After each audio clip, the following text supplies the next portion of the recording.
मी आता आहे मरीन ड्राईव्हच्या समुद्र किनाऱ्यावर। या समुद्राला आज उधाण आलेलं आहे आणि त्याच्या लाटा ज्या आहेत त्या भिंतीवरती आदळताना पाहिला। आपल्यासोबत समोर काही पर्यटक आहेत, तुम्ही पाहू शकता मोठ्या प्रमाणात इथं पर्यटक आज आलेले आहेत, लांब लांबून पर्यटक आलेले आहेत आणि या ज्या लाटा उधळतात त्याचा आनंद घेण्यासाठी ते इथं आलेले आहेत। त्याचबरोबर आज रविवार आहे आणि रविवारीच आज मोठ्या प्रमाणात पर्यटक आहेत ते इथं आलेले आहेत। आपल्यासोबत काही पर्यटक आहेत, आपण त्यांच्याकडून जाणून घेऊया। मावशी, काय सांगाल, आज तुम्ही मरीन ड्राईव्हला समुद्र लाटा पाहायला आलेत, काय सांगाल? आम्हाला लय आनंद वाटायला लागला, छान वाटायला लागलं हे।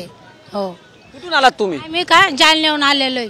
अजून काही महिला आहेत आपल्यासोबत। मावशी, काय सांगाल, आज समुद्रावर आलात? आज समुद्राचा आनंद घ्यायला आलोत आम्ही। कुठून आलात? जालन्याहून आलो। याच्या अगोदर कधी आला होतात का समुद्रावर? याच्या अगोदर काही नाही आलो, नवीनच आलेलो। अजूनही आपल्यासोबत मावशी, काय सांगाल? आनंद वाटू राहिला, चांगलं थंडगार वाटू राहिलं, मस्त। आणि जालन्याहून आलो, पहिलीच टाइम आहे। याच्या अगोदर आला होतात का कधी? नाही नाही, फर्स्ट टाइम आला? हो, फर्स्ट टाइम आलो, छान। अजूनही काही वयोवृद्ध आपल्यासोबत आहेत, त्यांच्याकडून जाऊन काय सांगाल काका?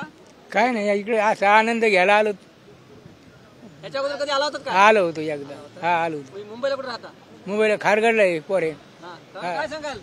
पहिलीच बार आलेलो आहे मुंबईला मरीन ड्राईव्हवर, पण छान वाटायला लागलं। इथलं वातावरण पाहून मन प्रसन्न झालं। कुठून आलात? जालना जिल्ह्यातून आलेलो आहे आम्ही।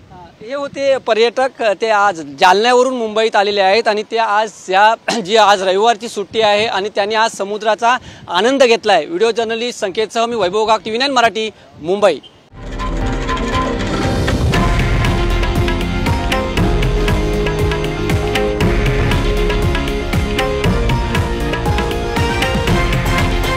हे आहे देशातील नंबर 1 न्यूज नेटवर्क आणि आपण पाहत आहात TV9 मराठी, एकमेव।